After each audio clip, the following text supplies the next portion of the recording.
ہوش میں آئی تو ہسپتال میں تھی۔ ڈاکٹر آپ کو اللہ کا واسطہ مجھے بچا لیں، میری عزت خطرے میں ہے۔ اس نے روتے ہوئے ڈاکٹر سے مدد مانگی تھی، لیکن وہ وہی ڈاکٹر سے بولنا چاہا۔ آپ بھی تو عورت ہیں، ہو سکتا ہے بیٹی کی ماں ہو، پلیز میری مدد کریں۔ اوکے میں کچھ کرتی ہوں۔ پھر وہ ڈاکٹر کا شکریہ ادا کرتے باہر نکلی تھی۔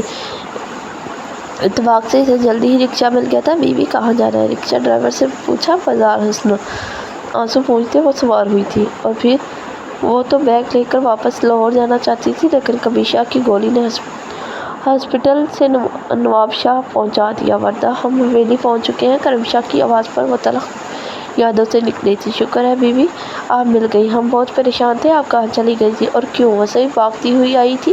وسیع بیوی کو کمرے میں جانے دیں اور کھانا تیار کریں، ہم اکٹھے کھانا کھائیں گے، کہہ کر وہ اپنے کمرے میں چلا گیا، جبکہ وردہ اپنے کمرے میں چلی گئی۔ آج ایک دفعہ پھر سے وہ کرم شاہ کی وجہ سے بچ گئی تھی، اور وہ اس کا یہ احسان کبھی بھی نہیں اتار سکتی تھی۔ کالی نیٹ کی ساڑی زیب تن کیے، جس کے بلاؤز کے باریک ڈوریاں اس کی کمر کو چھپانے میں قاصر تھی، گہرے گلے سے نظر آتی اس کی گہرائیوں کو وہ مزید ابھار چکی تھی۔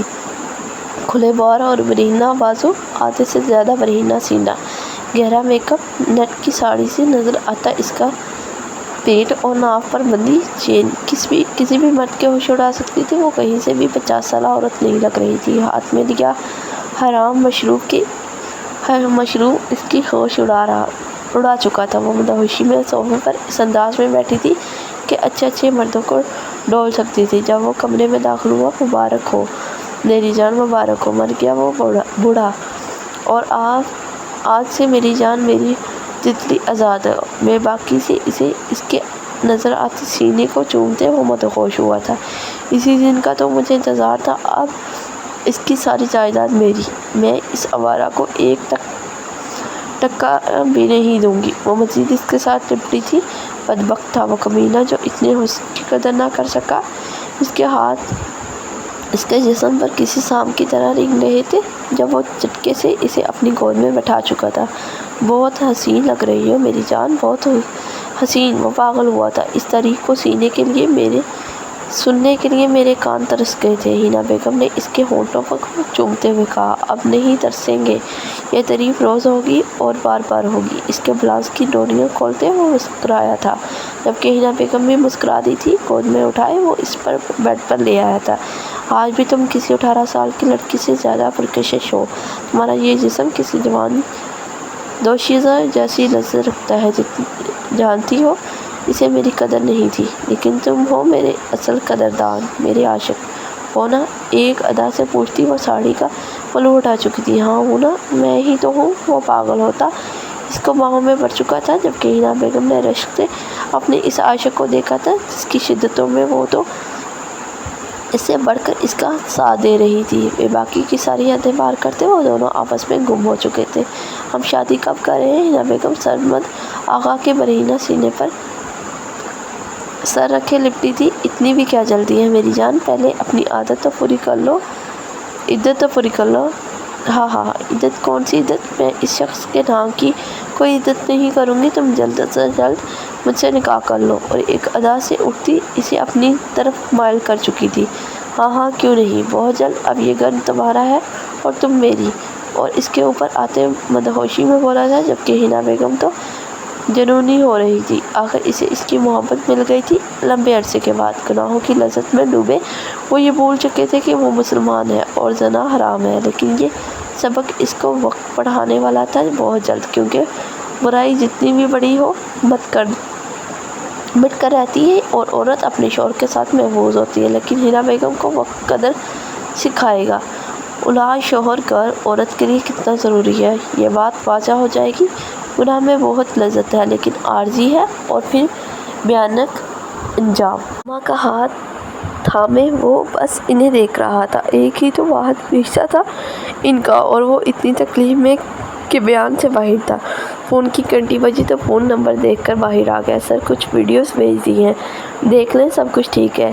لگ تو ٹھیک رہا ہے، لیکن یہ لوگ اتنے سیدھے نہیں ہیں جتنے ہمارے سامنے بن رہے ہیں، آپ نظر رکھیں اس پر۔ وہ ساتھ ساتھ کچھ اور بھی کہہ رہا تھا۔